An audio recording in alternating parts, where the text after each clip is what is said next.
तो वहीं बीजेपी के राष्ट्रीय सचिव ओपी धनखड़ ने चंडीगढ़ में जनता टीवी के वरिष्ठ संवाददाता पवन सिवर से खास बातचीत की। इस दौरान धनखड़ ने शपथ ग्रहण और चुनावी नतीजों पर अपनी प्रतिक्रिया दी और साथ ही कांग्रेस पर भी निशाना साधा। हरियाणा में बीजेपी की सरकार तीसरी बार बनी है और सरकार के गठन को लेकर 17 अक्टूबर को पद एवं गोपनीयता का शपथ समारोह होगा। इस शपथ समारोह की तैयारी चल रही है। सोमवार की देर शाम को भी एक बैठक हुई। इस बैठक में तमाम नेता मौजूद थे। हरियाणा बीजेपी के जो पूर्व अध्यक्ष हैं और बीजेपी के राष्ट्रीय सचिव हैं ओम प्रकाश धनखड़, वो इस बैठक में मौजूद रहे। किस तरीके की तैयारी है, इस पर बातचीत करेंगे। धनखड़ साहब हमारे साथ मौजूद हैं। सर, किस तरीके की तैयारी, आप देर शाम को जो पंचकमल में बैठक हुई उसमें मौजूद थे, क्या रणनीति बन रही है सर, किस तरीके का ये आयोजन होने वाला है? ये तो एक सेलिब्रेशन है, एक उत्सव है जिसमें हर बूथ तक के कार्यकर्ता को बुलाया जा रहा है और पूरा हरियाणा जिस तरह से विजय दिलाई है तो उस सेलिब्रेशन का हिस्सा हो, सब उसमें हिस्सेदारी महसूस करें, एक सेटिस्फेक्शन लेकर जाएं।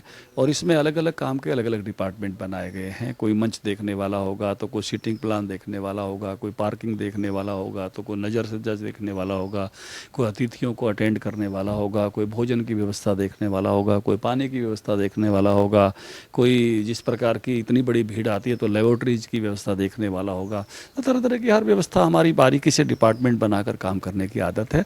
और उसकी बैठक अभी 12 बजे भी एक और होने वाली है। विनोद तावड़े जी, हम बहुत बारीकी के साथ हमेशा प्लानिंग करते हैं और बहुत अच्छे से उसको इम्प्लीमेंट करने का प्रयास करते हैं बड़े से बड़े सम्मेलन में। तो ये उसी की बैठक थी। अभी दोपहर दूसरी होने वाली है।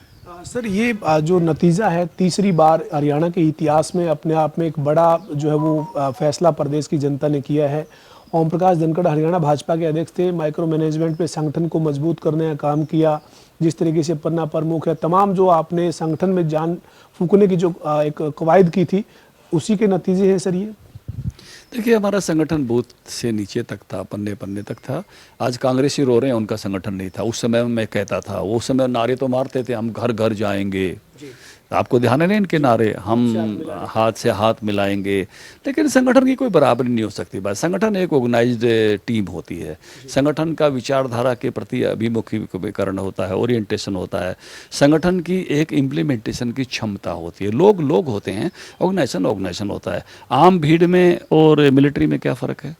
ऑर्गेनाइजेशन का फ़र्क है। मिलिट्री एक ऑर्गेनाइजेशन है, आम भीड़ है। आम भीड़ उससे भी बड़ी हो सकती है, उससे ज़्यादा ताकतवर लोग भी हो सकते हैं, लेकिन वहाँ एक कमांड होती है। और एक कमांडर जब कमांड देता है तो लाखों की सेना भी एक कमांड से ही दक्ष या आरंभ करती है। तो उस नाते से ऑर्गेनाइजेशन अपने आप में एक बड़ी ताकत है। इसके मंत्र को बीजेपी ने शुरू से समझा है और उसके आधार पर हम काम करते हुए कार्यकर्ताओं की ताकत के बलबूते पर तीसरी बार सरकार बनाने में सक्षम हुए। आप यहाँ पर 16 तारीख को यानी कल जो है वो देश के गृह मंत्री और सीएम मोहनलाल यादव आ रहे हैं पर्यवेक्षक के तौर पर। विधायक दल की बैठक होनी है सर। 17 तारीख को भव्य कार्यक्रम जिसकी आप जानकारी दे रहे थे सर। पूरा चुनाव जो है वो नायब सिंह सैनी का चेहरा आगे रख के लड़ा गया है। अमित शाह जी ने पंचकुला में ही ऐलान किया था कि हमारा चेहरा नायब सिंह सैनी होंगे, अगली बार मुख्यमंत्री नायब सिंह सैनी होंगे। तो विधायक दल की बैठक है सर, अमित शाह जी आ रहे हैं, कोई किसी तरीके की अब और इसके ऊपर एक्सरसाइज तो नहीं होने जा रही? देखिए, एक परंपरा है, बेशक अनाउंसमेंट है, पहले से है, उनके नेतृत्व में गए हैं। परंपरा तो है ना, रेजुलेशन तो सारे विधायक मिलकर करते हैं। तो सारे विधायक मिलकर फिर से उनको चुनेंगे और वो जो है अगले दिन उनकी शपथ विधि होगी। तो ये एक परंपरा है। उस परंपरा को हम बहुत लोकतांत्रिक पद्धति के हिसाब से उसका पालन करते हैं और हर राज्य में करते हैं, केंद्र में भी करते हैं। हमने आदरणीय प्रधानमंत्री जी के नेतृत्व में तीसरी बार चुनाव लड़ा, उसमें मैं खुद भी हाजिर था उस मौके पर राष्ट्रीय सचिव होने के नाते। तो इस परंपरा और पद्धति का पालन हम हर स्तर पर करते हैं। एक लोकतांत्रिक पार्टी है और उस पद्धति पर ही आगे बढ़ते हैं। ओम प्रकाश धनखड़ का लंबा अनुभव है और हरियाणा में भाजपा को इस स्थिति में लेकर आने में आपकी और आपके साथ तमाम नेताओं की भूमिका है।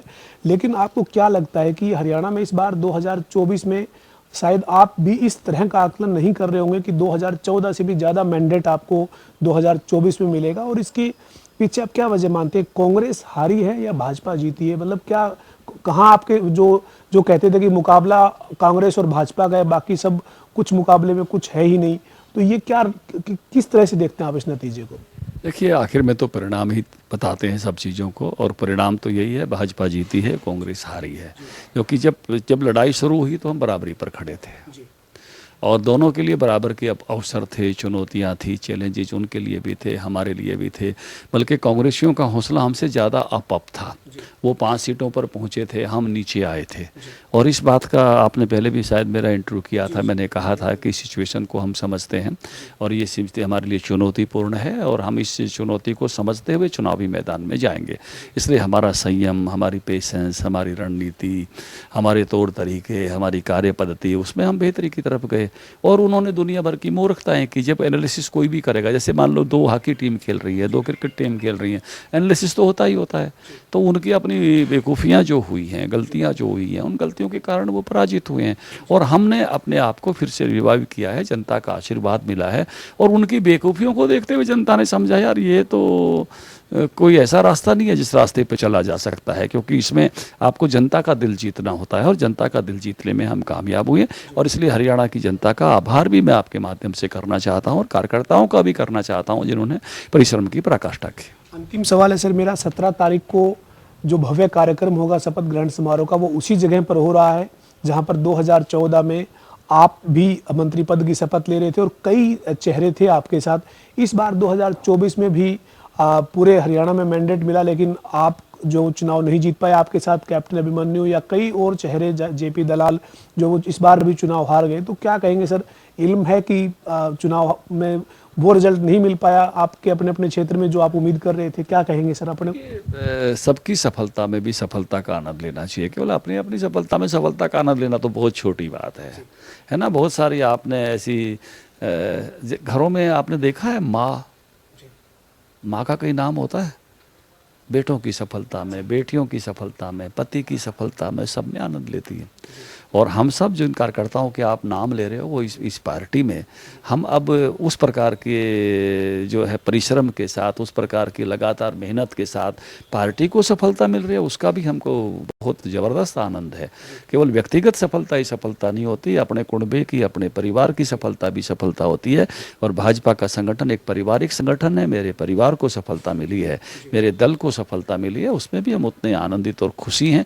उस दृश्य को, उस नैनाभ्राम दृश्य को खुद मराठी में कहते हैं ना, याची देही याची डोला, इन्हीं आंखों से, इसी शरीर से देखने वाले हैं। बहुत बहुत शुक्रिया सर।